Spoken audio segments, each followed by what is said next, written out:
चंद्रबाबू नायडू और नीतीश कुमार क्या मोदी सरकार से समर्थन वापस लेंगे? और वक्फ बोर्ड अमेंडमेंट बिल पर अब सवाल और सियासत छिड़ती नजर आ रही है। सवाल भी खड़े हो रहे हैं, सियासत भी छिड़ रही है और मदनी के बयान से तो माहौल और ज़्यादा गर्मा गया। जमीयत उलमाए हिंद के अध्यक्ष मौलाना अरशद मदनी ने वक्फ बोर्ड संशोधन पर अपनी प्रतिक्रिया दी। दिल्ली के इंदिरा गांधी स्टेडियम में जमीयत उलमाए हिंद के संविधान संरक्षण सम्मेलन की अध्यक्षता करते हुए मौलाना अरशद मदनी ने कहा, मुल्क में मौजूदा फिराक परस्त जहनियत है। वक्फ बिल एक ज़रूरी मुद्दा। हुकूमत जिन बैसाखियों पर चल रही है, उन बिहार के सीएम नीतीश कुमार और चंद्रबाबू नायडू को दावत देता हूं कि मुसलमानों के जज्बात इससे कितने जुड़े हैं, ये वे अपने बंगलों में बैठकर कभी नहीं समझ सकते। केंद्र में सत्ता की भागीदारी टीडीपी मुखिया का जिक्र करते हुए उन्होंने कहा, मैं नायडू का शुक्रिया करता हूँ। बीजेपी की हुकूमत को मुल्क के लोगों ने हरा दिया, लेकिन 2 बैसाखियों पर बीजेपी की हुकूमत बैठी है।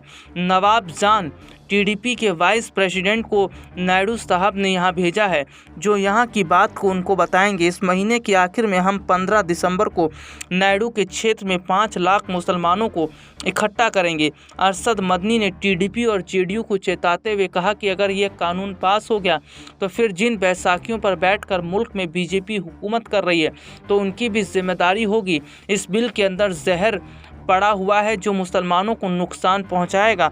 जमीयत उलमाए हिंद का दावा है कि 24 नवंबर को पटना में जमीयत की तरफ से वक्फ संशोधन बिल के खिलाफ एक बड़े जलसे का आयोजन किया जाएगा। इसमें बिहार के सीएम नीतीश कुमार भी शामिल रहेंगे।